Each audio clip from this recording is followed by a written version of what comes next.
ನಮಸ್ಕಾರ, ನೀವು ನೋಡ್ತಾ ಇದ್ದೀರಾ BNK ಎಕ್ಸ್‌ಪ್ರೆಸ್ ನ್ಯೂಸ್. ಇದು ಜನಸಾಮಾನ್ಯರ ಧ್ವನಿ. ಯಡ್ರಾವಿ PM ಶ್ರೀ ಆದರ್ಶ ವಿದ್ಯಾಲಯಕ್ಕೆ SSLC ಫಲಿತಾಂಶ 100% ಫಲಿತಾಂಶ. ಸವದತ್ತಿ ಯಡ್ರಾವಿಯ PM ಶ್ರೀ ಆದರ್ಶ ವಿದ್ಯಾಲಯ 2025-26ನೇ ಸಾಲಿನ SSLC ಪರೀಕ್ಷೆಯಲ್ಲಿ 100% ಫಲಿತಾಂಶ ದಾಖಲಿಸಿದೆ. ಶಾಲೆಯ 64 ವಿದ್ಯಾರ್ಥಿಗಳು ಪರೀಕ್ಷೆ ಬರೆದಿದ್ದು ಎಲ್ಲರೂ ಉತ್ತೀರ್ಣರಾಗಿದ್ದಾರೆ. 37 ಮಂದಿ ಉನ್ನತ ಶ್ರೇಣಿಯಲ್ಲಿ, 25 ಮಕ್ಕಳು ಪ್ರಥಮ ಶ್ರೇಣಿಯಲ್ಲಿ ಹಾಗೂ 2 ವಿದ್ಯಾರ್ಥಿಗಳು ದ್ವಿತೀಯ ಶ್ರೇಣಿಯಲ್ಲಿ ಉತ್ತೀರ್ಣರಾಗಿದ್ದಾರೆ.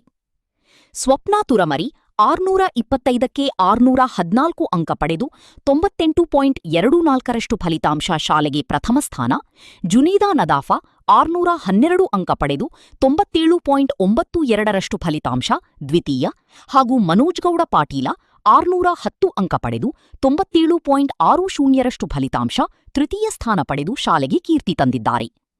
ಇವರ ಈ ಯಶಸ್ಸಿಗೆ ಶಾಲಾ STMC ಸರ್ವ ಸದಸ್ಯರು ಮತ್ತು ಶಿಕ್ಷಕ ವೃಂದ ವಿದ್ಯಾರ್ಥಿಗಳನ್ನು ಅಭಿನಂದಿಸಿದ್ದಾರೆ.